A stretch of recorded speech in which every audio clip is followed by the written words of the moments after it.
welcome back to the Night Bus. Magical transport for any stranded witch, wizard, or muggle. I'm Corey. I'm confused. I'm Jamie. And I'm Jackie. And on tonight's ride, we will be discussing the movie, multiple movies, and the book, Dune. Multiple movies. Yeah. Well, mainly you guys. I haven't seen the older movies. I've only seen the newest one. Oh, okay. Thought I missed something. Oh, Yeah. yeah. There's a big difference in the new movies and the old ones. We're basically just going to be talking about everything Dune related, because part 2 to the new movie is coming out next weekend. Next and Saturday. we will be going to watch it for sure. Oh, yeah. Can't miss it. Yeah, Jackie's the one that put us on to Dune. Oh, probably 5-6 years ago. You was trying to get us to read the books. Well, trying to get me. I don't know when Jamie read the book. That would. Oh. What about a year ago?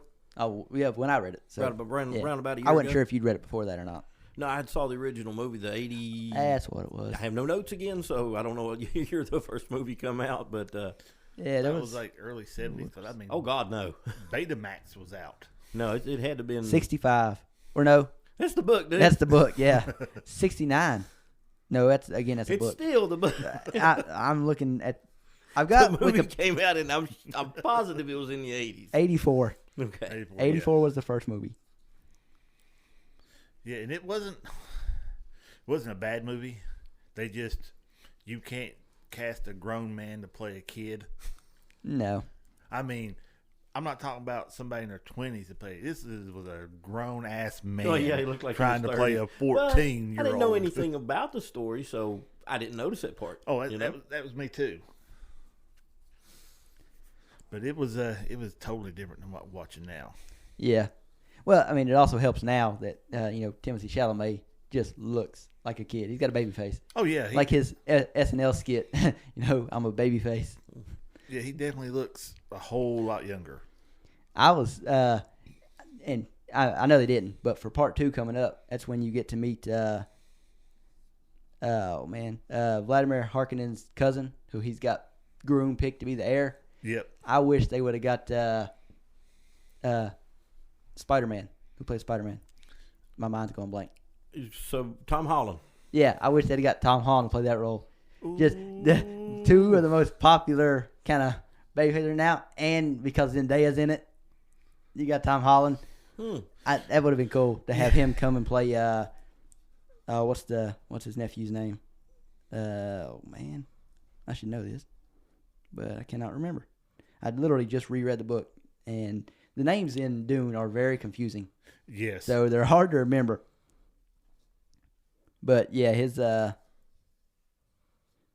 Rafa. Yeah, Fade Rafa. Yeah. You know, all the names of the people, Fade Rafa. There it is.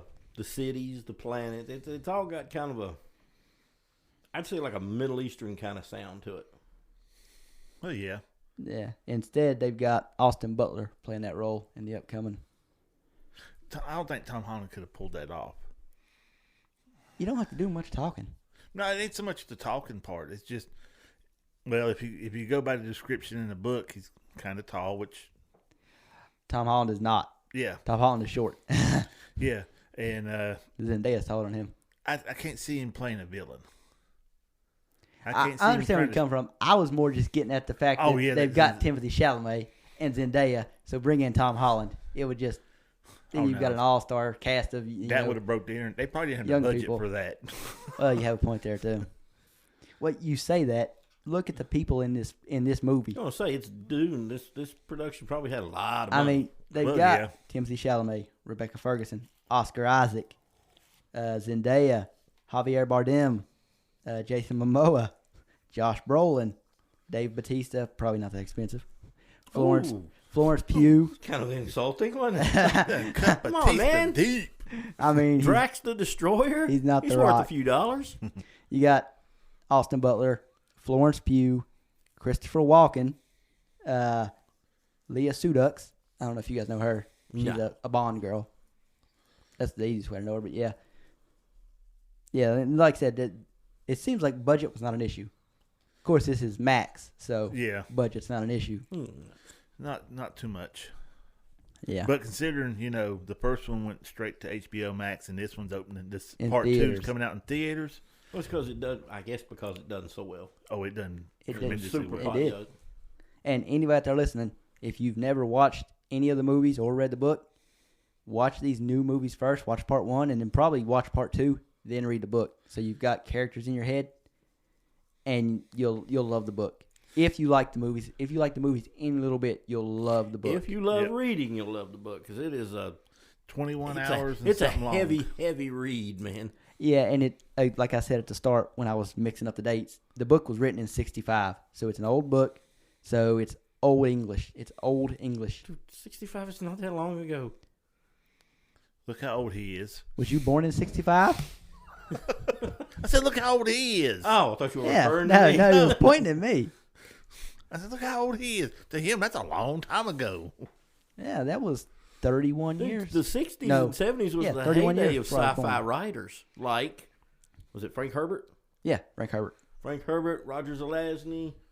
I love some Roger Zelazny. Absolutely. You left off the most important one. Tolkien. Exactly. Tolkien was from a few years before the 60s. He was still writing in the 60s, though. Oh, probably. And he was probably still the best writer in the 60s. Almost definitely. So there you go. You left him out. Hmm. I don't know how you left Tolkien out of all people. Well, I was kind of. You're the one that's always hammering to me that Tolkien's the inventor. He's the godfather. Yeah. Yeah, he's the godfather. But these guys were like Pulp Fiction writers, you know. Okay. So it was like there was a big glut of that in the 60s and 50s, 60s, and 70s, really. And kind of in the 80s, too, I guess, with George R.R. Martin. Yeah. Mm-hmm. Mr. doesn't know how to finish a book. Point. Yeah. Yeah, They when said he quits that, playing not with me. his train, maybe he'll get back to writing. No. He ain't getting back to writing. No. He's done got bit by the TV bug. It's easier to write a script for TV than it is to write a full-blown novel. Dude, we could cover an hour on George R.R. Martin's failure to finish his writing. Oh, we could.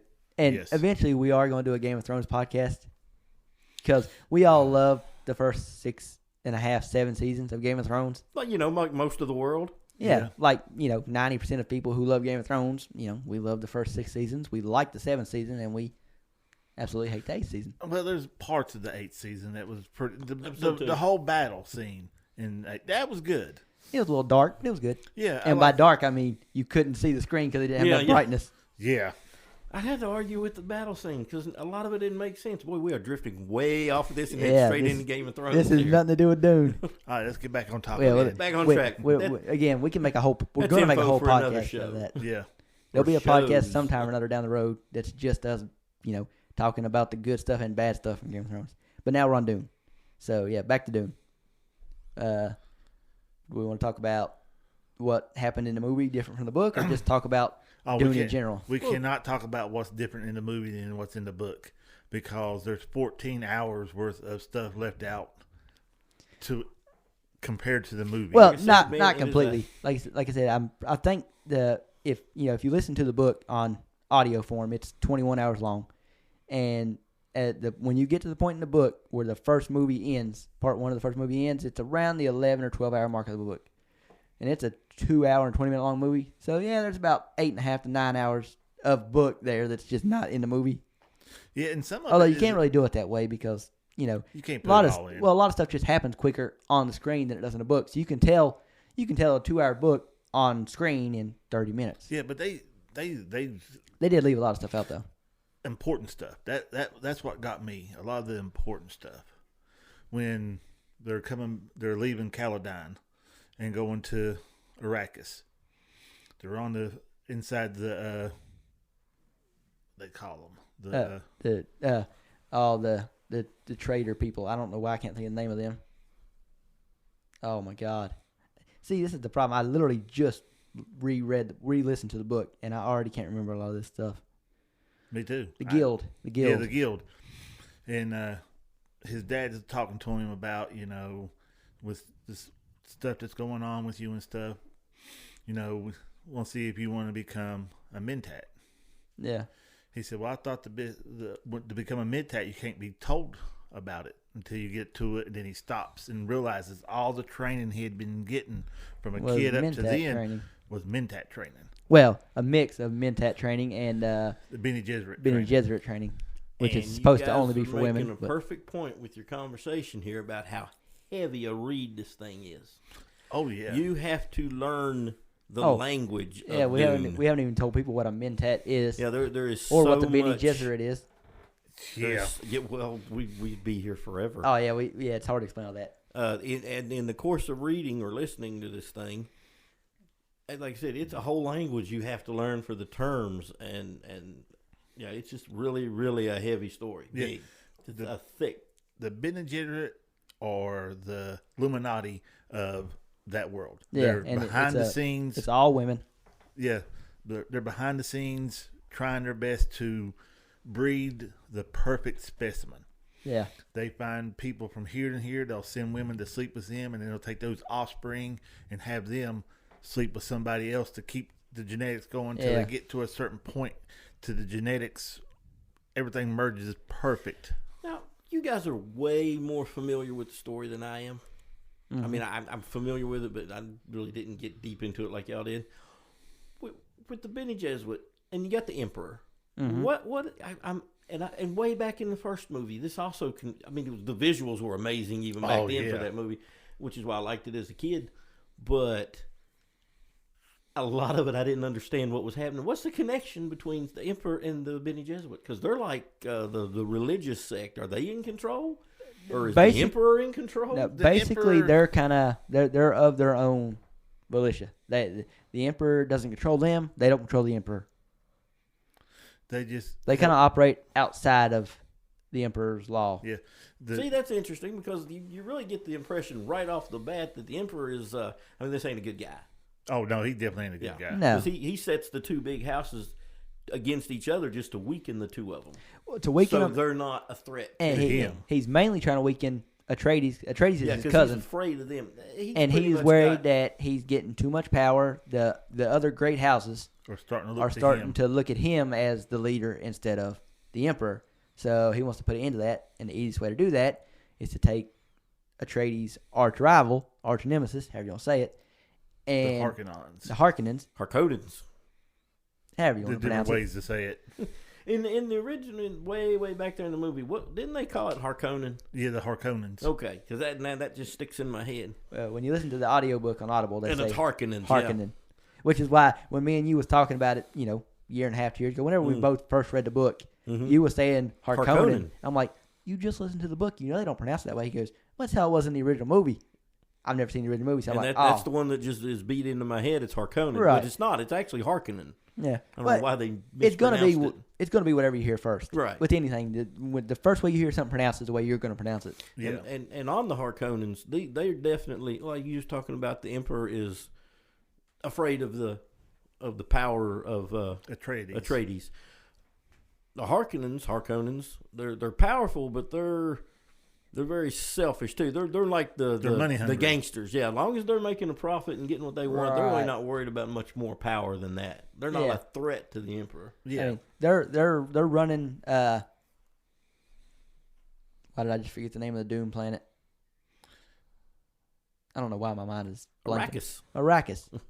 They're running Arrakis, and they're bringing in 10 billion Solaris a year. Well, you got to let them know what's so important about Arrakis is the spice. I'm getting there because I've got something really important to bring up about that. Oh, yeah. okay. So the main planet that everybody's kind of fighting over for, Planet Crack. I was gonna say, Planet Dune, Planet Planet Arrakis is Dune, and its main export is what they call the spice, and they use this spice. The Guild uses the spice for space travel. That's what it enables them to basically travel with kind of like in Star Wars and Star Trek, light speed travel. It enhances their senses and stuff and lets them see into Right. the future to see the fastest and best way to go. Right. It enhances that, and then you find out that other people can use it and kind of take it, and it just kind of enhances them and puts them in a trance so they can see the future and everything. The spice is just cocaine, right? That's basically what It's definitely mind altering. That's what I've got from this. Yeah. The way they talk about how they put it in, and again, this book was written in '65. They put it in everything, It's they say it's like cinnamon. It's cinnamon like. So that tells you right there it's not actually just straight up cinnamon, because you could say, well, the spice is probably just cinnamon. No, they say it's cinnamon like. It's just cocaine. This was 65. They were putting cocaine in everything. The spice in Dune is just cocaine. I mean, it's a little more than coke, because it's got some interesting effects on them. Yeah, and it's as also far as, a like, poison. The eye color and whatnot. It's also a poison. Well, I would say cocaine would have that same effect if you had it in that quantity, like a desert That's full going of to turn your eyes like fluorescent blue. a desert full of cocaine. Yeah, it's going to do something to you. Well, yeah, it's going to kill you. Oh yeah. Well, I won't say it's like crack or cocaine or nothing like that. It's Very close. A hand, like they describe in the book, a handful of it will buy you the best castle on premium land with just a handful of what you can get. That's how expensive it is. That's how sought after it is. Mm-hmm. And that's the only planet that it's on. Yes. And when it comes to the spice, and if you have any kind of abilities or whatever, it enhances every bit of it. The Mentats use it to help focus them, and a Mentat is an artificial human, pretty much. They're basically what a human calculator. That's exactly what I was going to say. They're basically a human calculator or a computer. A human computer. Nowadays, kind of like where we're heading with AI. That's basically what a Mentat was then. Yeah. Just without AI. That's the thing about Dune. Again, it was written in 65. There is like really nothing like super technologically advanced as far as like computers and stuff go in it. It's got technological advances because, again, they travel through space and time. Interesting that you bring that up, because you definitely get the feel that their technology is like so far. They've had this kind of tech for probably millennium. Mm-hmm. So you say there's no computers. Well, probably way back in their history, they just evolved so far past that. No, they did have computers. They made their own human. They made computers to take over the mind of a human. That's what I'm saying. They had computers, and then they've just moved so far past that now. And then they was considered an abomination to humans, because humans didn't do nothing no more. They just sit back and let that take care of everything. They're kind of like what's happening here now. And Bene Gesserit come in, and they kind of pushed to get rid of all that. Yeah, that's what I'm saying. The tech was there at one time, and they've just got organic tech, basically. Yeah, they got some. I mean, they got shields and laser guns and stuff like that. They've got tech, but they don't really use a lot of it. Not in the movies, anyways. Shield generators they use, spaceships and stuff they use, but basically everything else is almost like living back in frontier times. Yeah, they're just advanced enough, in their minds that they don't need the computers anymore, which is crazy to think that you can get to that point, but that's the point they're at. And the book was written in 65, so. Well, yeah. That's messing with you. I say Frank Herbert didn't know a whole. Frank Herbert didn't know a whole lot about computers. That is like ancient history to you, isn't it? That's dinosaur times. Wow. At least that's what I always tell my mom. Ooh. He was walking with the dinosaurs. Anyway, back to Dune. So yeah, the Emperor basically sets the two houses, the Atreides and Harkonnen.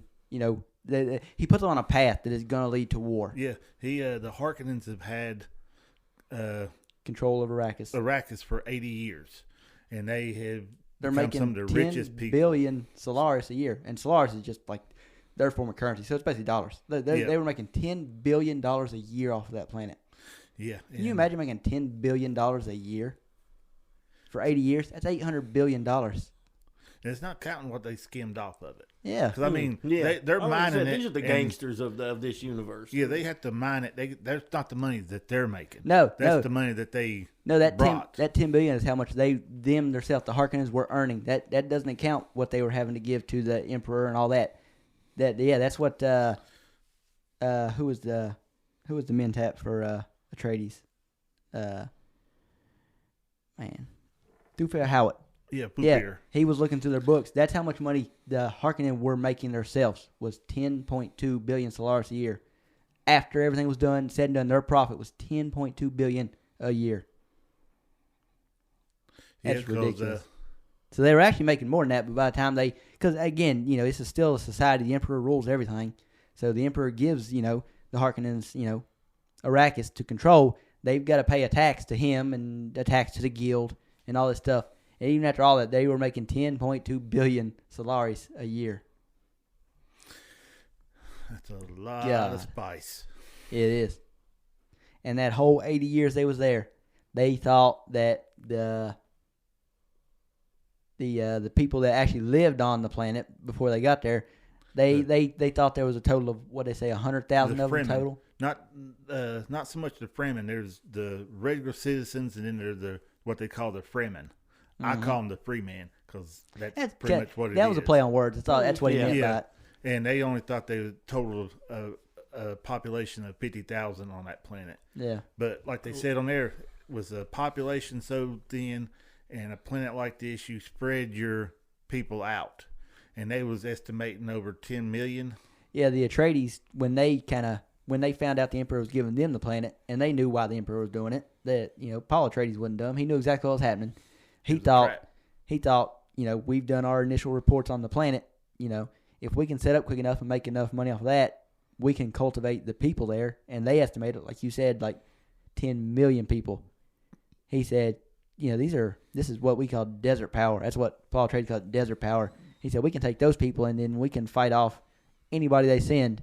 And they knew the Emperor was probably going to quietly and covertly send. He's got his warrior planet. Yeah. What?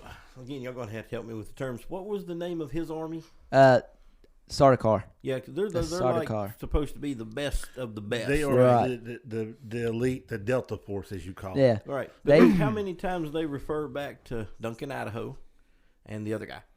Duncan, Idaho, and Gurney Halleck. Gurney Halleck. These are like the sergeant at arms, the For head the of the Atreides armies. Yeah. They had trained the force just as good, if not a hair bit better, than the Sardaukar, and that's what scared him. Yeah, that's what scared the Emperor. The other houses were looking at Paul Atreides, and what he had amassed as more powerful than the Emperor, and the Emperor could not have that, even though they were cousins. Yeah. And the Sardaukar come from the Emperor's prison planet, which is called Seleucus Secundus. Seleucus Secundus. I can never pronounce the first name of that. I just know Secundus. So, and everybody thinks, that's the planet. And what, kind of tipped Paul Atreides and his men on to what they could have on Dune was, how the Emperor was getting such fine, specimens from, Seleucus Secundus. And he kind of looked at how everything was run behind the scenes. People didn't realize it. He did. And he was like, we can do that on Dune, except, be nice to the people instead of...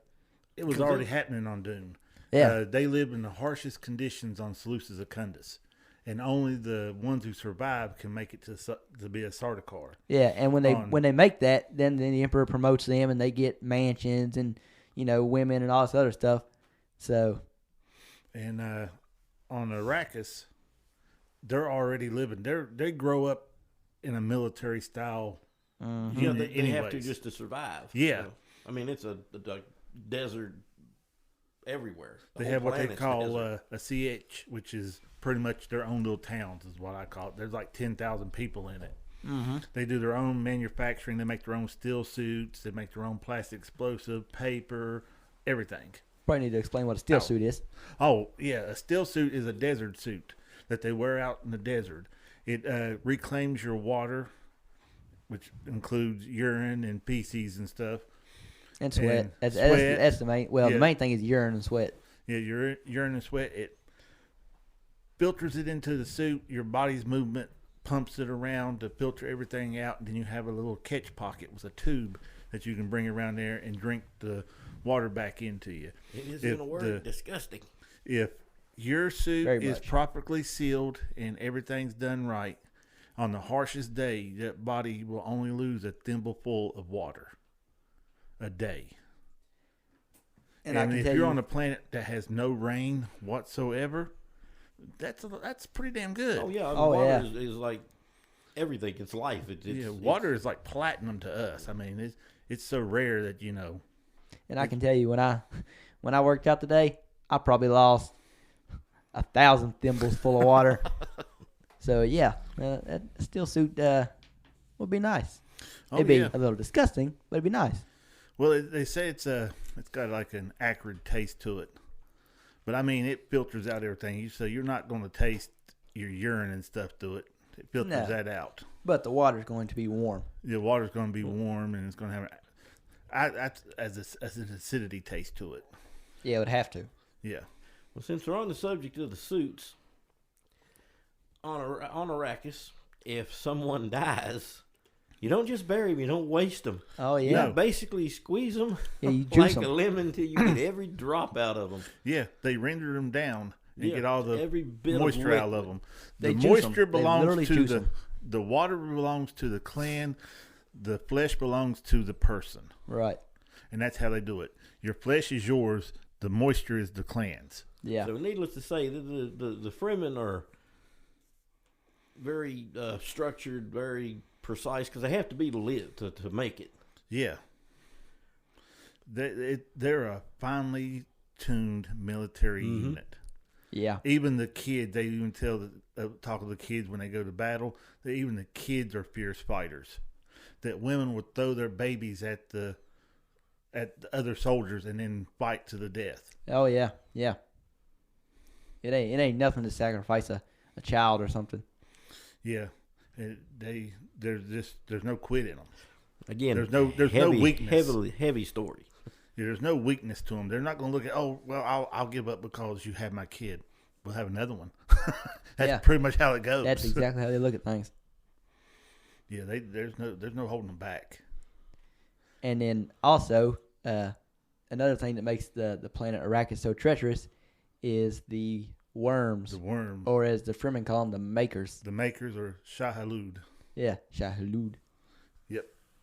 And these are, not your typical worms. No. These things are massive. I mean, they could swallow a battleship. They could have swallowed the Titanic like it was nothing. Yeah, that would just be a little morsel appetizer. That's nothing. You see how it swallows up that spice collector, which is just, you get the impression this thing is a massive. Yeah. Yeah, that's another thing I didn't like about that one. In the book, the spice collector down there, the worm's coming, just like it shows in the movie. And then they're like, okay, we need the carryall to come in. Nobody can find the carryall. Carryall never makes it in. Yeah, it doesn't break down like in the movie. In the book, the carryall, there's 3 people on the carryall, 3 pilots basically, and one of the pilots is a Harkonnen agent. Harkonnen. You got me saying Harkonnen now. Harkonnens. Good God. One of them is a Harkonnen agent, and he incapacitates the other 2 and basically takes the ship away to cost the Atreides a spice collector. Now you say that doesn't happen in the book, but in the movie, man, that's kind of good because it gives the audience an idea of just how much crap equipment that the that's why they did it in the movie. Harkonnens left. Well, they seem because it even says in the story they sabotaged what they did leave. Yeah. Oh yeah. They left the worst. They didn't want the Atreides to be successful. Basically, all the old equipment they wouldn't use no more because it wouldn't in fit shape to use is what they left behind, and they took all the good equipment with them. The Harkonnens when they left. So that's just kind of like a little visual idea to let you know, this stuff's just junk that they got left. Yeah, but that carryall coming up missing in the book plays a big part later on in the book. Oh, okay. Yeah, in which they completely gloss right over top of. They did have a set note. They should have done a TV series out of this. Is what they should have done. Yeah, I mean they could have done especially considering there's multiple books. Now, the first book's the only good one. Now, understand me, people, when I say this. Fuck them other books. Book 1 is the best. I tried reading book 2, and I could not. I'd like maybe chapter 2 in it. I couldn't do it. I was the same way. It was the dumbest. It wasn't even the same. I know book. Nothing about it. So I listened to the first chapter of book 2, and I had to turn it off. I was like, nope, this ain't for me. Yeah, and I mean, if I'm not mistaken, there's like 7 or 8, if not more. There's probably even more than that. I know there's 6 for sure. For sure, 6. I think there's more. Yeah, I'm pretty sure there is, but yeah, the first one is literally the best one, in my opinion. Now, I could be wrong. I've been known to be wrong. My ex told me that all the time, but Apparently there is only 6 because Frank Herbert died in 86. So he died before he could finish them. About the grad school she get into. Whoa, what is that? My phone being crazy. Okay. Yeah. I was looking at my iPad, so I just heard something in my ear. I was like, whoa, what's going on here? But yeah, the worms are huge, and they swallow up. And, when you can't just walk across the desert sand, because a worm can literally sense that from, like, I guess they can feel a shift in the sand. Well, it says they're attracted to like rhythm. Like the rhythm of walking is a rhythmic pattern attracts them. Yeah, rhythmic beat. There is 19 books. Because the Fremen's got their own Well, Frank way. Herbert didn't write them all. Yeah, there's 19. That's why I was trying to get on my Audible and look. Yeah. There's 19 books. Yeah, the Fremen have their own way of walking across the desert to not attract the worms. It gives it a natural desert sound. They'll do a step, like a take their foot, slide it to the side like the sand's just like the wind's blowing the sand down the Like the sand shifting. Yeah, it's a weird walk. There's no way I could have done it. Hey man, No. do you think Tremors stole the idea of the worms from Dune? Yeah, I think I mean, they did. it's kind of dead on. They're attracted to vibrations on the surface. Well, to a point, but their worms are totally different. Well, yeah, just the idea. The ideas ain't bad. Yeah, something that can move through sand and earth and is attracted to the vibrations. Now, I did like how they did when the worms was coming towards them, how the sand would look like it turned to liquid, like it was a fluid. Yeah, it would look like the ocean and stuff of it. Yeah, because they'd start sinking down through it, and you can actually do that with air. You could have air channels run underneath sand and turn it on and have them bubble, and it would literally move just like water does, like a fluid. Makes sense. Yeah, it was. The visuals that on this newest movie was really good. I never had that kind of visual in my head until I watched the movie, and I was like, oh, I like how they put that to where it's like you're literally sinking down into water. And that's how it's described in the book is, it's, the same, when the worm starts coming, it looks like a wave coming out of the ocean. Yeah, and they are massive. Yeah. I love the parts when they actually come out of the sand, the visual they have with that. Oh, yeah, at the near the end of the first part one of the movie, when it comes up and is looking at, them, which that's another movie only thing. But that's good for giving you perspective on how big the worms are. And that's not even in part two, you should see an absolutely massive one. Because, around, I'd say within the first 30 minutes of this second movie, they should be at the part where in the book, Paul rides, or not Paul, but, Paul. Yeah, Paul. He rides the biggest maker that, the Fremen have ever seen. Yeah, I don't know if it'd be 30 minutes. How many movies are they planning on making? I think only this one. Oh, this is going to be the last one? Pretty sure. Oh, well, Based on watching minutes, the trailer for it, I mean, I saw some characters in the trailer that don't show up till the very end of the book. I mean, So, I don't know for sure. To me, the book's long enough they could do 3 movies, but it looks like they're only doing 2. And based on the fact that the first movie ends about halfway through the first book. So, I'm sure the first 2 movies just cover the first book. That seems to be the most popular part of Dune. I didn't even know there was that many. Yeah, I didn't know. I knew there was a bunch of them, but I honestly, for the longest time, I thought that was the whole story. See, was the one book. My dad got me the first 3 books. It was in a little box set, and I'd done security and stuff. I was sitting down there, and I got the first book out, and I started reading it, and man, I got hooked to it. Got hooked to it bad. I read the book 3 or 4 times in a row. Then they come out. I was looking on YouTube, and they had it on Audible on YouTube. And it was in 2 parts, and I downloaded it, and I used to steam clean. I throw my headphones on and turn that on, and I'd steam away listening to that audiobook. Then I bought Audible, and I just bought the book. Well, I can listen to it anytime I want, but it was real good, but I could not get into book 2. I tried. Yeah, it's there's definitely I don't know what's different, but just the second book starts, you just realize this ain't the same. Yeah, it's totally different.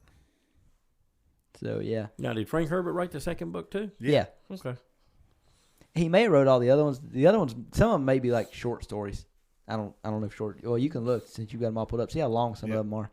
Because even the second Dune book is like way shorter than the first one. Well, 19 hours, 20 hours, 18 hours. They're not short stories, that's for sure then. 15. Now, there's one that's 3 hours long. See, now that's a short story. And there's one that's 5 hours. Well, two it's 5 hours long. Yeah, those are kind of like short stories. Yep. But for it's part of time, But now I'm looking. A lot of these are written by his son, Brian. Herbert. I said that wrong. Yep. So yeah, not all of them are Frank. the book is amazing. The movies are good. If you haven't, like we said before, if you haven't listened to the book or read the book yet, watch the movies, get all them out of the way, then go to the book. You will not be disappointed at all. Probably never going to go past the first book, though. Oh, I'm not going past the first one. No, you don't. You don't need to. I also don't have enough interest in it too. I mean, it's a good story. Like I said, it's a heavy story. Yeah, we gotta. We've jumped all over this book. The book and Yeah, we usually do. We're not in any kind of order. Oh, no. Let's try to get us just a little bit on Well, track. as Corey keeps pointing out, the story's been around since before God, so Yeah. everybody already know we're not spoiling anything. And based on how popular this, the Max movie was, part one, I would say most people have at least seen enough that they understand what we're talking about. Yeah. And if they don't, then it's probably best we're not spoiling everything for them because it's really good. It's definitely worth reading. Watching first, then reading. Oh, definitely.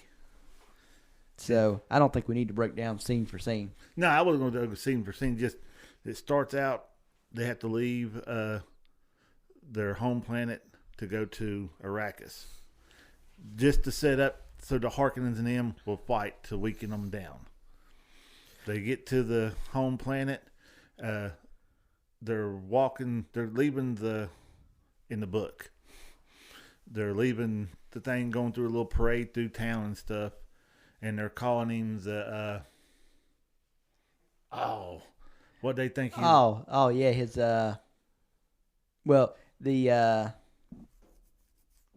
his mother had basically was supposed to bore a daughter. Yes. But she bore a son anyway, trying to make what the Bene Gesserit what the Bene Gesserit called. What were you gonna say? Let me jump in here a minute. We've talked about the technology and the futuristic everything and the battle between the houses and the emperor being a emperor and wanting to separate and weaken houses, but there's some like mystic religion stuff happening here too, There's right? a lot of religious stuff yeah. happening. Because there's like this prophecy of the... That's what we're trying to... Yeah, I mean, but it's not just tech and stuff. There's some mystical shit happening here too. Oh yeah, that's what I was trying to say. That they was trying to breed the perfect person. Yeah, I don't know why I cannot for the life of me think of Kwisatz Haderach. the Queen Kwisatz. Sans Haderach. Yeah, that's what the Bene Gesserit calls That's them. what the Bene Gesserit calls it, and that's basically they're all females doing this, but they're trying to breed the perfect. It's weird. They're trying to breed the perfect male to become a Bene Gesserit, and then he will be the Kwisatz Haderach. He can see through the female side and the male side. As of right now, the females can only see through the female line. Bene Gesserit Reverend Mother can see the memories of every other resident mother before them.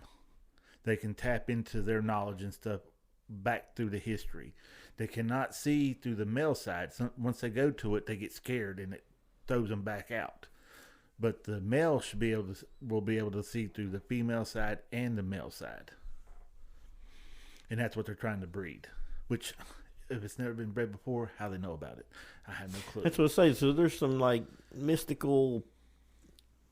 What exactly is the Bene Gesserit? I mean, I know it's a religious order, but what's I'm asking y'all because y'all know this more than I do. Is there anything more behind it? Does it ever like go in? Maybe it does later on in the other books. It might in other books. This one right here that just goes into they get the females that they breed. They go to a school and they learn everything, all these different languages, all these different kinds of poisons and antidotes, and they've got like some like powers too because they got the what is it they call the voice? Yeah, they can just like force a person to do what they want them to do. Yeah. Once they learn the tone and pitch of the other person, they can just with just a word make them do what they want. But like I said, they learn how to fight and everything else. Muscle control. They can literally twitch any muscle on their body just by thinking about it. We can't do it. We can't just think, well, I'm going to twitch this muscle right here, or the muscle right there at the corner of your nose and stuff. They can twitch every part of their body. They perfectly control their body. They're perfectly in tune with it. And they're amazing fighters, too. Oh, yes. Bene Gesserit. As the Fremen call them, the weirding woman. Yep. They study in the weirding ways. Yep. That's what they're called on that. I know, Paul, once he kind of gets stranded in the desert and joins in with the Fremen, they end up calling him Muad'Dib. Muad'Dib. That's his Fremen name. Yeah, Paul Muad'Dib. He chose that name. Yeah. Because they wanted to know what he wanted to be called. And he said, what do you call the little mouse that hops through the desert? Mm-hmm. And they go, it's funny that you mentioned that. We call him Muad'Dib because he's smart and he's wise. He makes his own water and everything else. That's a good name for you.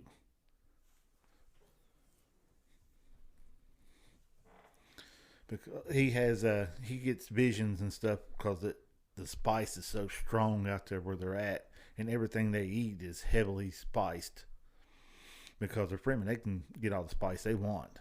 Which it's basically in the air, isn't it? Yeah, right there when they're out in the desert, they get close to what they call a spice bed, and the wind blows. It just blowing spice everywhere, and they breathe it in and everything, and it affects him because he has Bene Gesserit powers. It affects him a whole lot more than it did his mom, which I thought was a little weird. Oh, he is the Quintet Cataract. Yeah, but I figured the spice would actually help her see and stuff. It's not until she becomes a reverent mother that she gets any kind of what I consider mystic powers beyond the Bene Gesserit, the training she got. My favorite part in the book is when he fights for the first time. The Fremen, the knife fight. Oh, and yeah. That's, again, in the movie, spoiler alert, in the movie, they're in their steel suits. They're standing outside. Challenge is thrown. In the book, there's a whole night goes past when he meets up with the Fremen and everything. And there's a guy that Paul disarmed, and he didn't like it. He felt like he should never have been disarmed by a kid because they're the Fremen. And he challenges him to a battle. And they have to strip down to where they're in nothing but loincloths. And they got glow globes hanging up for light and everything inside. And they're fighting to the death. And Paul, like I said, they used shields back then. And anything fast coming out of the shield would deflect. But if it comes in slow enough, the shield will let it pass through and stab you. And he was trained his whole life from birth to fight with some of the best. And they're in there fighting, and he's used to fighting with a shield, so he times his strikes back like he was trying to go through a shield. And he's always just a second off from hitting anything. And they think he's literally taunting the other guy. But it's just his shield training. But in the middle of it, he's 15 years old fighting this 30-some-year-old and just destroys him. Yeah. Oh, yeah. And especially as he kind of learns some of their ways, he's basically the ultimate warrior. Yeah. Not the wrestler, but yeah, he's one of a kind. He was like his mom. She gave him the Bene Gesserit training along with the training he got from Gurney Halleck in Duncan, Idaho, and the Mentat.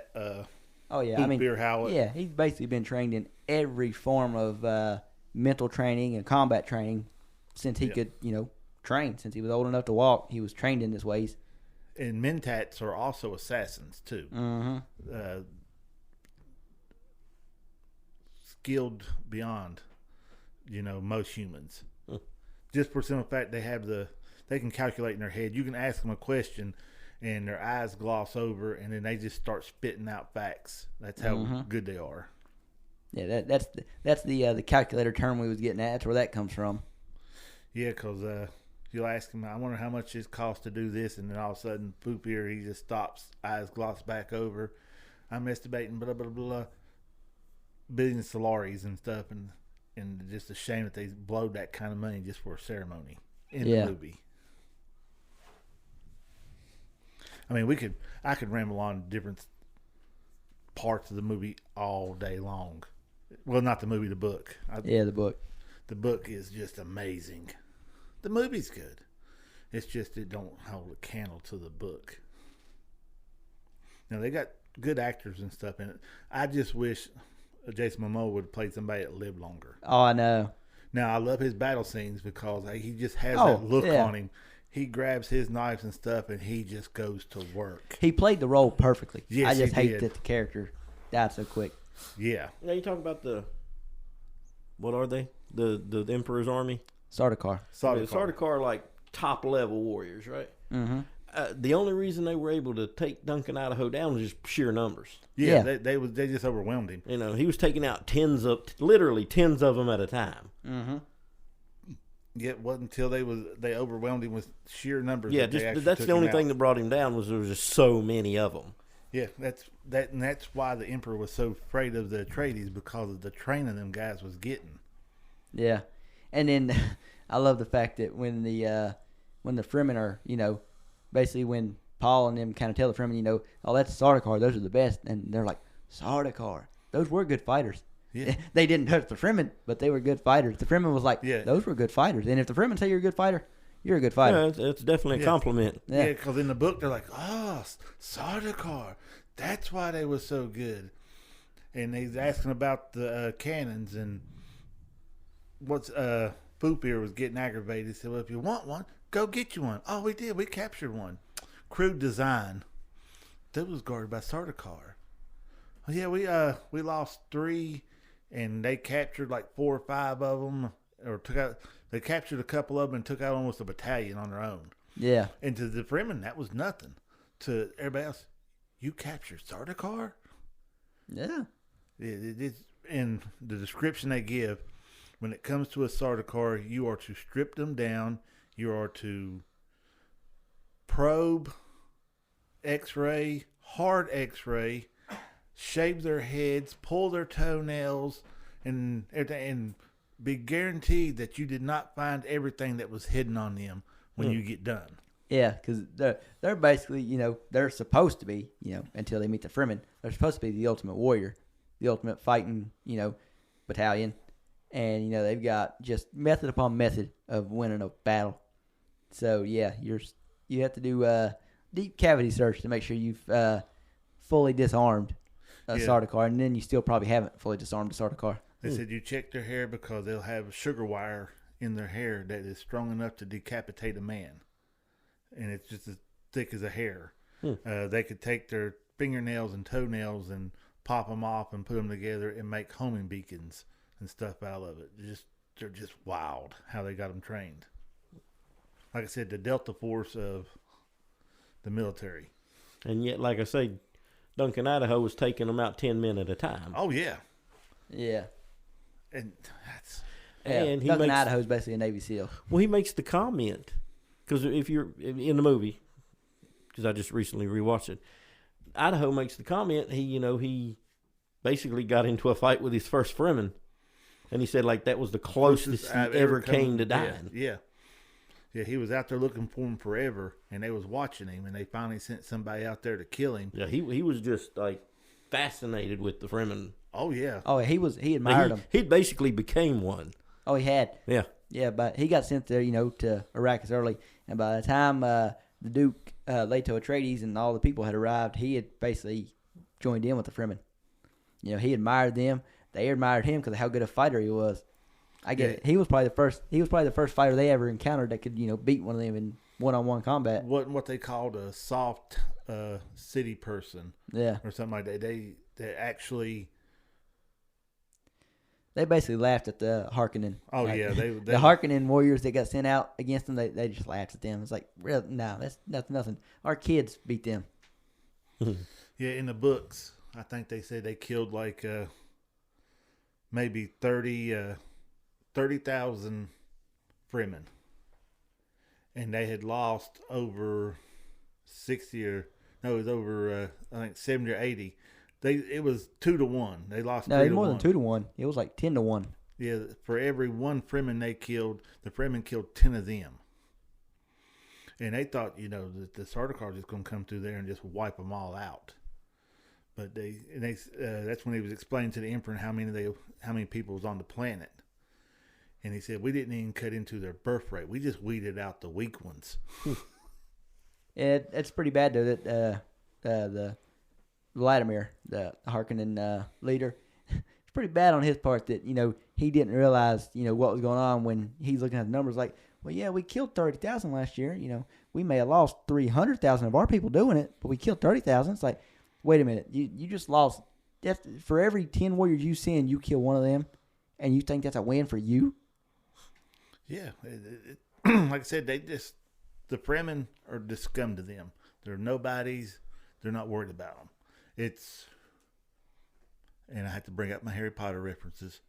It's wizards versus house elves. They're nothing to them.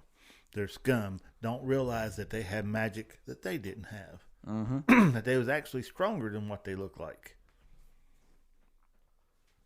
We'll go back to Dune now because I get on my Harry Potter stuff. Oh yeah, we can't go down that road. No, we was up here talking about it the other day and Last night. Yeah, it was. Yeah, we got It was together a last long night. discussion. Yeah, we end up down a 2-hour rabbit hole about Harry Potter, which happens with us all the time. But yeah. Anyway, we're basically what we're getting at here is we are really excited for this new Dune movie coming out this weekend or next weekend now. Yeah, I can't wait for that. It felt weird not going to a movie this weekend. Wow, we went to the movies these last couple months. We went to the movies more than we probably ever went. At least for me, it's more than I've ever went in probably my whole entire life. I never went to the movies that much until recently. When I was younger, it was more of the drive-ins than it was the actual movie theaters. Yeah, that was back before we could just turn the TV on and watch, whatever, Yeah, nowadays. whenever. And to be fair, I would still rather do that. If they were doing like a dual release of this, Dune Part 2 where you could, go to the theaters and watch it, or you could just buy it right there at home, I'd just buy it at the house. Nah, not me. I'd go to the movies and watch it. It's something about plopping down with my popcorn in my hand, the big surround sound, the big screen in front of me. Oh, you can't beat the sound. Yeah. Screen-wise, my TV at the house, it's nowhere near as big, but picture quality-wise, it's a better picture quality than the cinema has. Oh, yeah. But you can't beat the sound. Can't beat the sound. And it's just the fun of just going out to it. Oh, don't get me wrong, it is nice. And there are certain movies that I want to see in theater. That's why, we're rewatching all the Harry Potter movies as our local theater, releases them each month. I didn't get to ask you guys, on the last one, what was the turnout like? There was way more than the first time around. But like me and him said, Chamber of Secrets. Yeah, for Chamber of Secrets, it was about half full this time around instead of only having a handful of people. It was about half full. We were the only two dressed up though. Yeah, we're the only one representing Harry Potter. Nobody else wore nothing. No school collars, no Gryffindors. They didn't wear nothing. It was, you look at them, they're just normal people walking in there. Yeah, and I don't know what the hell's wrong with these people around here. They have to be fans to be coming to watch a Harry Potter movie in theaters. But you got to remember where you're at. It's not heavily populated. And they look at it coming in my school roads. I don't know how many hardcore fans you have. We had our Weasley sweaters on. Yes. It ain't like back in the day when they'd premiere a new movie and you had the before. You went to several of them. Oh yeah. Well, that's why I'm saying. The people here. This is not a like a new movie coming out. No. This is Harry Potter. So if you're coming to watch it, that means you got to be some type of Harry Potter fan to come to the theaters to watch. Right. And you think you would a movie that old? Break out your gear. I had my jacket and everything. Had my Harry Potter hat. I had my Gryffindor hat on. Had my Gryffindor jacket on. Had my Weasley sweater on underneath that. I had my Weasley sweater. I had my Slytherin scarf. My Slytherin toboggan. Come summer, man, maybe we'll make some of the local festivals. And by local, I mean like Virginia, Pennsylvania. There's some fairly close by big celebrations that they have. But now Beckley has a con that goes on every year. I didn't know the name of it. The ones around here aren't big enough. Oh, if I'm going to one, I want to go to a big one. Well, I wouldn't mind going to that one just to see. They have celebrities. And, probably not top tier celebrities. Yeah. You got the guy who made the sandwich on the set of this movie. Well, see, when it comes to Harry Potter, like I said, I love the book so much that I don't really care about the actors who played the roles. Like, it's nice, meet one of them. It's nice, but That's the I just whole, like Harry Potter in general. So I could care less about the actual actors who played the roles. No, that's part of the fun of cons. I would think. I've never been to one, but Yeah, well, neither have I. So Yeah, you go in there and everybody's got their merchandise and stuff out. You can find stuff that might have come off the set, or you might find, hard to find objects and stuff. And then you get to meet the other fans out there and you get to talk to them. That's when you need a mobile mic and stuff and just start talking to them, and be some hellacious discussions you can get into with other people. Just with the three of us here, we get into some hellacious stuff. Oh, yeah. Oh, and our conversation we had last night, it went on for like 2 hours, but it wasn't kind of like our podcast we done on it. This was not like that. This was us, bringing up points that none of us agreed with each other on. So we was arguing back and forth about our points. Yeah, and the beauty of it is we don't always agree on everything, so it keeps the conversation. If we agreed about everything, it wouldn't be no fun talking about it. No. Yeah, different points of view is what makes it interesting. What's your take on it? Well, look at this side of it. Yeah, and that's why we enjoyed talking about it all the time. Yeah. This has nothing to do with Dune, I know. which I think we've kind of run our course with the Dune conversation. More for or now. less for now, Yeah. until the second part comes around. Yeah. So, I think we was gonna talk about some of the new movie trailers that come out during the Super Bowl. Yeah, that might be a problem. Yeah, I've only seen one of them. You didn't what? Man, I sent you guys a video of all of them. Well, You did? I think I did. No. I think I did it back during the Super Bowl. I don't think I did it within the last 2 weeks. No, the one I watched was stuff people kept off of movie sets. Actors kept from movie scenes, Oh. and it was talking about Hermione kept her wand, Harry kept his I glasses. sent that out. Yeah. Tom Holland kept Zendaya. Yeah, hadn't thought about it that way, but yeah, okay. Yeah, and that was one of the things that he supposedly took from the set with him. Yeah. Well, I mean, we all watched the Deadpool 3 trailer. Right. So That's the only one I've seen. I Yeah. don't. What else premiered on the Super Bowl? Oh God. Now it's been 2 weeks since I watched it. I think they had a different trailer out for Fall Guy, which actually Not looking forward to that. neither I wasn't either. But this new trailer looks better than the first trailer. Yeah. So I want to watch it. I know you're excited I'm for not- it, but I'm In my head, I'm not looking at it as the old school Fall Guy that come out in the 80s, 70s or 80s, whenever that was. I'm not looking at that just called the Fall Guy. I mean, I'm sure I'll watch it. It might be good. I'm not like, I really want to go see this, or I want to see this, or I want to know what happens. It's like, nope, it's a movie. When it comes around, I'll watch it. It's got plenty of action and plenty of comedy. That right there snatches me right into a movie. Yeah, like probably good. Did you see the trailer for Borderlands? Yes, Michael sent me that. That looks funny. And I think I did see that one. It's got Kevin Hart in it. Mm-hmm. Yeah, and I like the Borderlands games. So. Me and Michael, we sitting out at the house, and I had I think it was the PS3, had Borderlands 2. We stuck it in there about 10 o'clock that night. About 11 o'clock the next day, we finally got off the game. There you go. We was both sitting there playing, and he picked up my character out for me. I was like, why is it your dude is doing better than my dude? Oh, my dude's got this ability. I said, well, why couldn't I have him? He said, because we can't have two of them on here. I was like, well, why not? Because you're playing up here, I'm playing down here. We're not actually playing together. I said, this is bullshit. You picked the good guy. You give me the trashy guy over here so you can laugh at me, make fun of me through the whole game. And that's pretty much what he did. But we had a blast. And I won't say the graphics are good on there, but I love the way that it's drawn, the way that they've done it. It's totally different than any other game, and it's a pretty good game. Oh, like I said, I love them, and I actually, kind of a controversial take between people that play the Borderlands games. I really like the pre-sequels, they call it, the Borderlands 1.5. I haven't played it.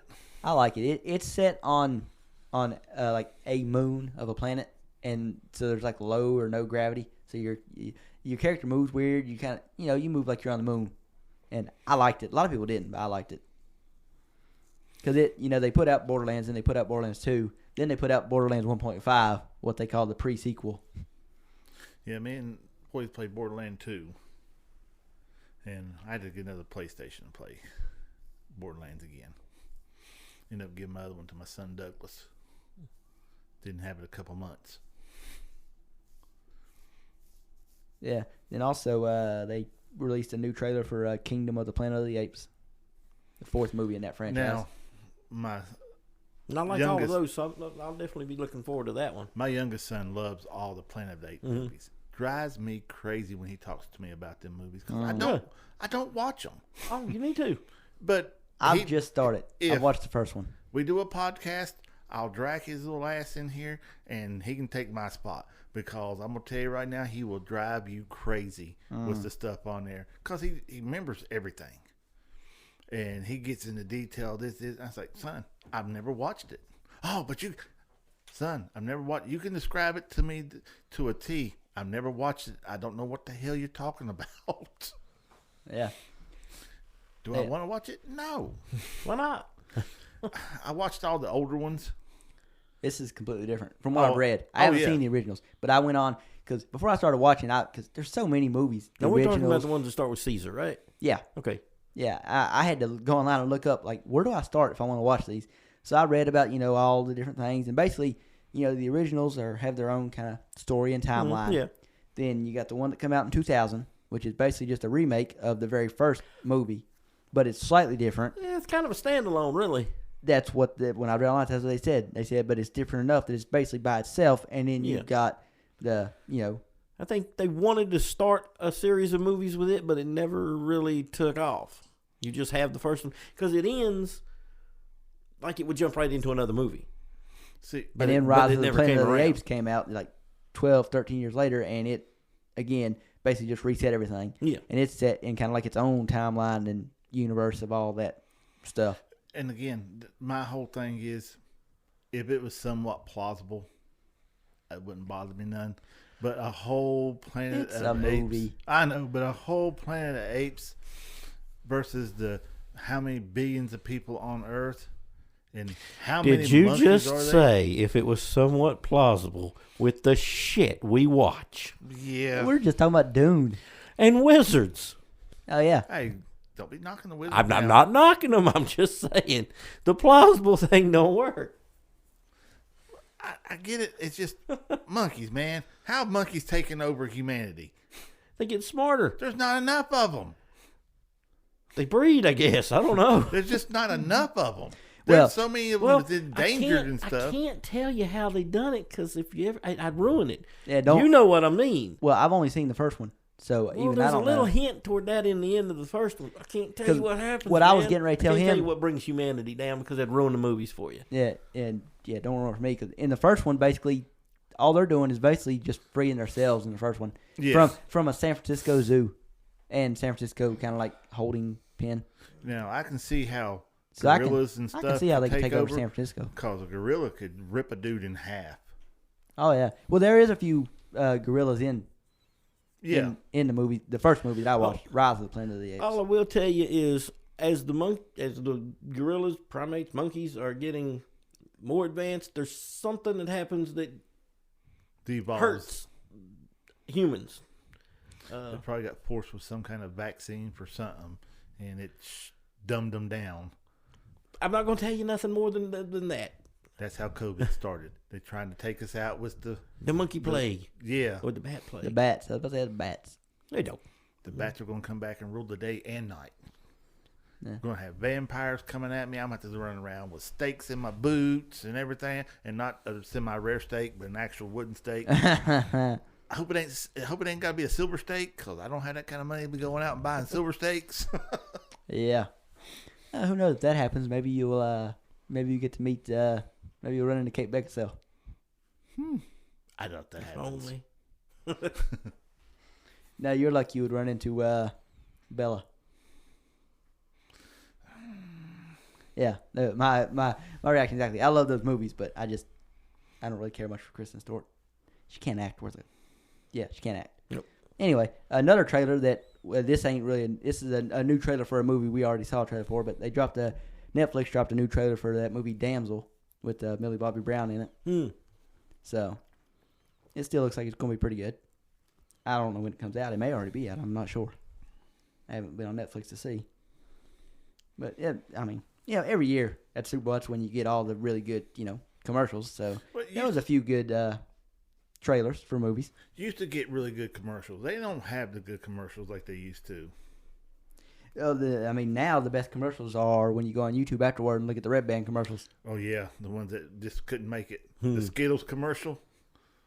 I haven't seen any of them. Oh, I'm not talking about newer ones. I'm talking about one of the older Skittle commercials.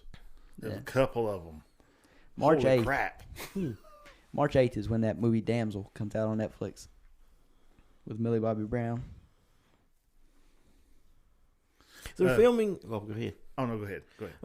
You mentioned Millie Bobby Brown. They're filming the fourth, and I would say the final episode or season of Stranger Things. Yeah. It have to be because those kids got to be almost near 30 by now. Yeah, I don't understand how that's working. Yeah, Millie Bobby Brown is like 21 now. Yeah, they're going to have to jump it ahead with the age, but yeah, I'm looking forward to that. I like the rest of it. I want to see how it wraps up. I mean, you got to look at the Harry Potter series, how long it ran. Well, I mean, they went from 11 to 17, so yeah. Yeah, and it was way past age 17. Yeah, in the books, at the end of the book, Harry Potter is, 17 years old. I'd say Daniel Radcliffe filming part 2 to the movie, he was probably, 23, 24? Easily, if not older. Yeah. There's 2 years in between each movie. So, the release of each movie. Yeah. So that's one thing about Max and the series they're doing. When they start filming, they're going to have to basically film all 7 seasons just back to back to back to back. That way the kids don't outgrow their roles. Well, yeah, because they're putting more into it. The book is supposed to be everything's supposed to be in there. The TV series is supposed to have everything from the book in it. Oh, I cannot wait. Hopefully. Faithful adaptation. Yes, you better be. I cannot wait. Because Fred and George do a bunch of crazy stuff in there they leave out, and I can't wait to see it be put back in. The swamp? Yes. Peeves. God, I can't wait to see definitely. what they do with Peeves. Yeah, that's how you find out if you got a true Harry Potter friend. You look at him and say, well, what do you think about Peeves' character? If they have no idea what you're talking about, they've only seen the movies. Yeah, they've never read the books. You slap them upside the damn head. You turn them around, tell them go to the room, not to come back out till at least read the first book. Yep. And then once they read that first book, you ain't got to worry about making them read the rest of them. They're like, I missed so much. And then they start reading to them. Yep. And if they're anything like me, they'll finish reading them and then they'll immediately start over. And over. And over. And over. I done that when I had the tapes and when I had them on my iPod, my little iPod shuffle. Because, like I said, I was steam cleaning. I'd pop the Harry Potter book on and I'd just steam clean. And I listened to it so much that I don't have the things like I gotta listen to it again right now because I've listened to it so much back then. Don't get me wrong, I still like them. Like I said, Book 7, I just listened to it for the second time ever. Amazing. I might listen to it again pretty soon. Start from the beginning and go through because a lot of the questions I asked on our last episode of our Harry Potter thing come from what I listened to in Book 7. We also have an Instagram. Oh, yeah. Yep. We've got it. I haven't posted anything on it yet. I got to give you guys the information because you guys are way more into posting on social media than I am. I'm the young one here, but yet I never post on social media. I don't have any form of social media except for an Instagram, and I just use it to look at other people's stuff. And we send stuff back and forth. Right. Basically, I use it to send memes. That's the only thing I do with it. Yeah. I don't post anything myself. So, yeah, I got to give you guys the information so you guys can handle all of our posting mainly you, Jackie, posting our stuff from down at Universal, our pictures down there. Yeah, because I've got a shitload of pictures. I just got to get yours. That way we can get all of our stuff on there. Because you got some videos. Because you had the I had the GoPro the very first time we went. Kind of find you can't wear the GoPro doing this. And you Yeah. can't wear the GoPro Every time doing I go to that. get on a ride, they're like, you got to put a GoPro in your pocket. It is literally mounted and strapped to me. I've got a full-on harness with the GoPro attached to it. It's more likely to come out of my pocket than it is to come off this harness, but nope, I had to take it off. Now, I can see it on the Velocicoaster. Even that, I've got it strapped around my chest. It's not like it's on my head. If it ever was on my head. It's more likely that the clip might give out or something with the way. Yeah, but in my pocket, it's more likely to slide right out. Which I wear pocket nets hanging up that'll stop anything from hitting anybody on the bottom part. So I'd be more worried about sliding in my pocket and hitting somebody, in one of the seats behind us. Oh, they're more worried about the people below them. I ain't worried about that. Because there were some people that was standing down. That's one reason they put the nets up. Oh, yeah. Was throwing stuff up at the riders as they went by, see if they could catch it and stuff. Yeah. Which is dumb as can be. It sounds fun, but no. Yeah. Take something that's already kind of dangerous and let's make it a little bit more dangerous. Get that adrenaline pumping. Again, like I said, love to ride. I don't like my ass cheeks coming up off that seat, though. I feel like I'm going to get sucked through them handlebars. Even though I'm a fat ass, I feel like I'm going to get sucked through them handlebars. I don't like it. I don't get that feeling at all. And I'm, a freaking You're twig. a toothpick, yeah. As soon as my butt cheeks come up off that seat when we go do the loop-loops, I lock my legs up underneath that bar to push my ass down. I'm fine after that. I don't want to feel my butt come up off that seat. That's why you like the Hulk coaster better. Oh, you can't That's move on it. G-forces right there. You are pinned in your seat. You can't hardly lean forward to take a breath. Yeah, it literally sucks you back to the seat. But it's fun. I like the Velocicoaster. I just love speed. The faster, the better. I like it too. Because it launches you up to I think the fastest is 70 miles. Yep, 70 mile an hour. Yeah. That's the launch out. Yeah, it's... And then you corkscrew upside down over top of the water and stuff. Oh, I'm going to tell you right now, it's fun. It'll definitely get you awake in the morning. Don't eat before you go on. Oh, no, we never do that. No, I definitely couldn't do that. We'll hit it, then Hagrid's, and then we'll go grab something to eat. Or we'll hit Hagrid's. Well, then yeah, we'll go normally get it's Hagrid's first. Then we'll go to the Velocicoaster. Then we go get something to eat. Then we hit the rest. Yeah, we go to the Three Broomsticks, baby. Yep. Because it's the only thing open at the time. On that side of the park, yeah. Full Yeah, English, baby. Leaky Full Cauldron English. ain't open yet. It's on the other side of the park, so that's why. Yeah, we're getting ready to go back down there again, people. So we'll definitely have some more pictures. And now that we have a podcast, we might actually go down there and just walk around and film some stuff and talk about it and post it on our stuff. Yep. Again, we got right back on Harry Potter. I mean, that's basically always going to happen with us. Yeah. If we can make it through a whole podcast without saying Harry Potter once, I'd be amazed. Well, we couldn't really do that because we're on a night bus. We are. Oh yeah, of course. Yeah. We start the podcast off by mentioning something Harry Potter related. Yep. I'm surprised old Stan Shampike ain't stepped over here and wanted something. Yeah. Hey Neville, what you got right there? Yeah. You hear that, Ern? Neville is Harry. Yeah, man. Now I wish they would have had the shrunken head in the books. Yeah, that would have been good. That was something cool they added to the movies. Yeah, that I actually enjoyed that they added to it. Hey guys, why they long faces? Yeah, that was a cool addition. There's a few things from the movie that I kind of hope they do add to the series that's not in the books. But if they don't, then I'm perfectly fine with it. Because as long as they stick to the books, I'm good. If you want to add something, add certain things from the movies like that. Or like in the second movie. In the book, when Ron and the Weasley twins are helping Harry escape from his bedroom, Vern and Dursley, he sees the hat in him, but he doesn't grab hold of Harry and fall out the window like he does in the movie. That's hilarious in the movie. Yep, but also Harry can't get to his trunk, and Fred and George can lockpick. Yeah, so they don't use magic. They manually, for them, they pick the lock of his door to get out. They go downstairs. They pick the lock to get into the cupboard to get Harry's school stuff. They come back up, and then they're going to leave, and they realize people know Harry Potter. They realize they forgot Hedwig, and that's what causes all the commotion. Vernon Dursley wakes up and finds that Harry's gone.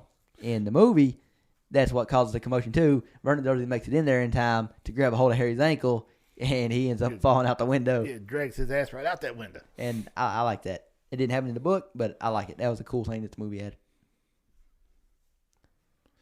Not much else that the movie added that's different than the book that's worth it. Most of the stuff, I'm like, no, please don't do that. Yeah, now I like like I was telling y'all last night, I like how Harry popped up out of Hagrid's arm alive. And the 7th one, part 2. Yep, I liked I didn't how he like did it. that. I didn't like the fact that the fighting took off, but I wish they would have showed it in the movie where the centaurs come over the hill and then all the people from Hogsmeade. Yeah. You might get a chance to still see it. Yeah. Well, we should in the rushing series. in. Mm-hmm. Maybe you don't get none of that because of the whole Harry thing you're talking about. If you get all that, then the camera's not going to show Harry popping up and all that stuff, which it shouldn't because that's not how it happened in the book. Harry just kind of disappeared through all the chaos in the book with the invisibility cloak on. Yeah, and he's walking through left and right. Yeah, he's walking through stunning people, and he's casting Protego charms over people. So Voldemort doesn't realize who's protecting all these people until Harry yanks off that cloak after Bellatrix is killed by Mrs. Weasley. Whooped that ass. Yeah. In the book, I loved how they done it in the book. I do not like how they did it in the movie. No. Now, she come out there, not my daughter, you bitch. And she had some attitude to her. But then she started casting spells, and she got that kind of worried look on her face and scared. That ain't Miss Weasley. She had raised Fred and George. There ain't a damn bone in that woman. She's scared of nothing. Because of Fred and George. And they should have kept that anger on her face and kept the movements in it where she was literally forcing her back. And then boom. But nah, they had to mess it up for me. Yeah, there was not enough emotion there and not enough there wasn't enough anger. fire because she was mad. She wasn't scared. She didn't want to happen to her, but she was just fired up because she actually shot a killing curse at her daughter. And Miss Weasley went into Mama Bear mode, and she was going to tear Bellatrix up, even though I like Bellatrix. Oh, yeah, Bellatrix. But that's always been a favorite part of yours. I know you've mentioned it a bunch of times. Yeah, I love Bellatrix. And I mean, the difference with Molly. Oh, yeah, I mentioned it all the time. And that's just one of the differences they made.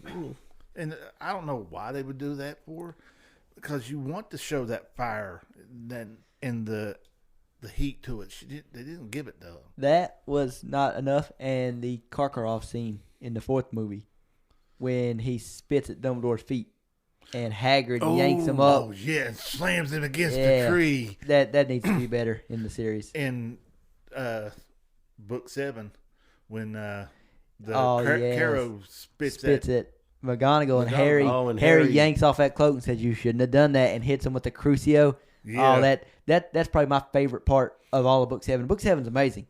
That's probably my favorite part from the whole book. When he does that, you shouldn't have done that. Oh, yeah. Crucio. Out of all the teachers, that was his favorite. Mm-hmm. And just boom. Yeah. That was great. That was one of the scenes I'm going down the road listening to when I'm running parts. Like, oh, yes. Yep. Oh, there's multiple scenes when I'm reading Harry Potter in the books. There's multiple times where I just find myself like, oh, here we go. And I'm getting all excited. And then something I'm like, yeah. Well, I'm sure we've all got our little favorite, little parts. Well, what's yours? We just named off like 4 or 5. In the movie, I love it when they're battling in the where they get the where Sirius dies. Oh yeah, in the Ministry. In the Ministry, and it's not in the book, but it's in the movie. And they're in the middle of the battle, and he says, "Good one, James." Oh yeah. Mm-hmm. Because he's talking to Harry because in his head, they're side by side, doing. He's back. He's back with his buddy again, his best friend, because he looks like James. Yeah, and then in Sirius's head, he's always he's living his past. Yeah, Yeah. Oh, that's another moment that wasn't in the book. They added. That's a cool one. Yeah. I thought you was going to say the whole battle between Voldemort and Dumbledore in the Ministry. Just after that, it's better in the book. It is, but it was at least But cool. it was good. I mean, it was really good. It was cool looking in the movie. They at least visually made it look good. It wasn't really accurate and wasn't quite enough there, but it was cool looking. Now, when the 4th movie come out and they had Harry and Voldemort battled in the graveyard, and you first see the wands hit together and it looks like lava coming off of them. Now that right there, I love the visual on that one right there. Yeah. In my head, it was nowhere near as good in my head as it was on that screen. I'm just thinking, they hit and it's little stuff going back and forth. I didn't visually put the rest of it with it, and it was just so good. Yeah. You know what I'm talking about? You had that look on your head. Like, No, I'm just trying to remembering picture it. Yeah. Yeah, because they did the same thing in the. Now it's not 100% accurate No. because in the book, it instead of when the spells meet, it's everything you get like a gold stuff going on around them. So yeah, But it just where in the movie it looks like lava, in the book it looks like gold lava, which Yep. is still it's similar. Just the color ain't exactly right, but it's still really cool, like you were saying. oh yeah, visually that Yeah. really drove And I'm me expecting into them it. to be able to do even more visually because we can do more now with CGI and all this stuff. Yeah, So I'm expecting it to look even better, even cooler. A lot of this stuff. yeah, they don't have to worry about floating candles falling on their heads now. No. Speaking of candles, you still haven't put the batteries in yours and seen what they look like yet? No, every time I go to the store, I keep forgetting to Jesus. buy batteries for them. Mm. I went onto the TikTok shop and they had the floating candles. You get 20 of them for, I think at the time it was like $10, $11. Whatever it was, I spent like $28 and I bought 40 of them. Yeah, Come this to is the find second out- week in a row he's told us on the podcast, and he still has not tried them out. Yeah, and You're just building our suspense.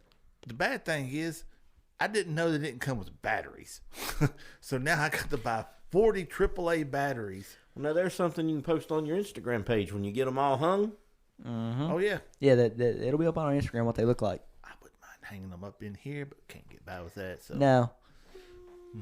Yeah, probably not. yeah, so I'll definitely, as soon as I get them put together and put up, because you got to add the wires to the fishing line to them to hang them. Because I'm not going to have them all the same heights. I'm going to make them look like Oh, they're yeah. Oh yeah, I mean, kind of yeah. floating. And, well, I mean, you said you're using fishing wire. I would say if you use like a different type of cord that has like kind of a spring to it, you can make it where they kind of move up and down on their own a little bit by just, giving them a little pull and it just kind of makes it do this. Mm. Well, yeah. Uh. Well, like I said, I want to take the those LED lights that you can get and make it like a zigzag pattern, and then put the white cotton over top of it to where it looks like it's lightning striking through the clouds. Plus, you got the candles hanging down, just like you was standing in the Great Hall looking up and still being able to see outside. That would be cool. Oh, that would. I don't know if I'm that talented yet, but we will find out. I got adult money. I will find Oh, out. good God. Yeah, that's one way to put it. Glad somebody does. I got adult money. Don't turn me loose in a DIY place and I got adult money, because I go crazy. Yeah, Hobby Lobby is not a place to send you. No, because I get in there and I Oh, got I so know. much stuff run through my head. Yeah, you went in there with me one time. Mm-hmm. it was literally just like a month and a half ago, 2 months ago. Yeah, that's when we watched The Beekeeper. Yep, because we may or may not have left a little too early, and Yeah. we were going to get to the movies like an hour and a half ahead of time. Wonka. It was Wonka because we thought we were picking Jamie up, and we but was going to go eat breakfast. he ended up losing power, so he couldn't go. So we decided not to eat breakfast, and we ended up just walking around Hobby Lobby. Hobby Lobby for a while. Well, we walked around a couple different places, but Hobby Lobby was the main one we walked Yep. around. And yeah, he was in there like, oh, I could use this, but I'm like, hey, we're not buying nothing right now. Just drop it. Yeah, because I tell you right now, I get one of them places and my mind goes to work and I can make some stuff. I don't get out enough to do that, but yeah, I'm not one of those people that walks around the store going, all right, let me get this because I could use it. I don't do that. Oh, that's me. My downfall is YouTube. And sales. Yeah, If you walk into Walmart or Hobby Lobby or any place like that and they've got a clearance section, that's the first place you go. oh, exactly. I got some good stuff in clearance. That used to have some really good stuff in clearance. They don't nowadays. They don't really do it because they done put every store around here out of business. So they don't have to come up with some crazy sales like they used to have and everything. Now all the sales are online. Yeah, but you get me on YouTube, like I said, I get into a rabbit hole. I have never owned a horse in my life, but I can tell you right now, I could clean the hoofs up on one. I could trim them. I can cut down the frog and stuff on one. I can actually take the shoe, heat it up, put it on the horse, mark out where it needs to go, hammer it down, and literally put it on a horse. Never owned one in my life. By watching enough videos, I know I could do it. Never owned bees. I can tell you right now, I could raise bees right now. And from what I've seen on there, I could do it. So you're saying you're a beekeeper? I could be. But is it a beekeeper Or or a beekeeper? That's me. That's like, I'm a mechanic, but I'm not a mechanic. Yeah.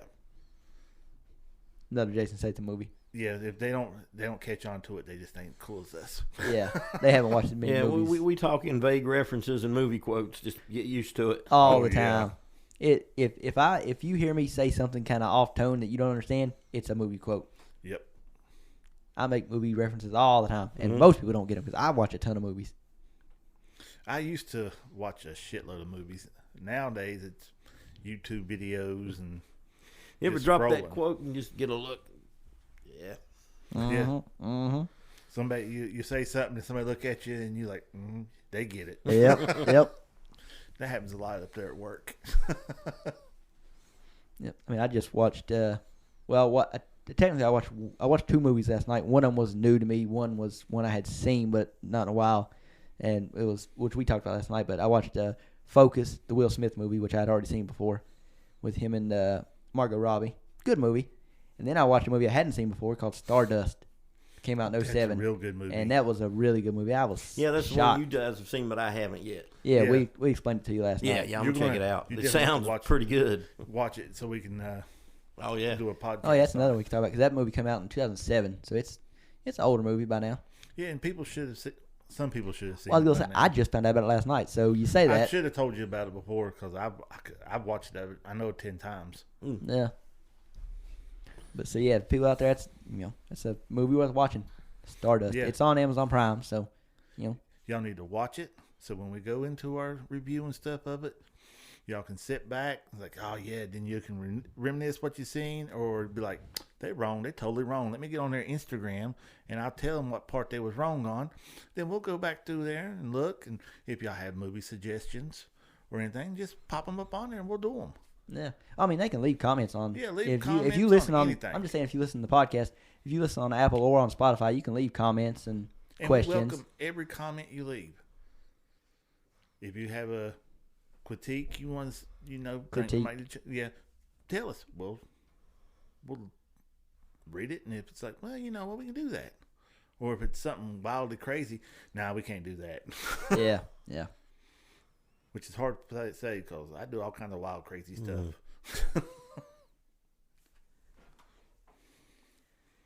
Well, it looks like the night bus is getting ready to pull up at the Leaky Cauldron. Yep. That'll be our stop for tonight.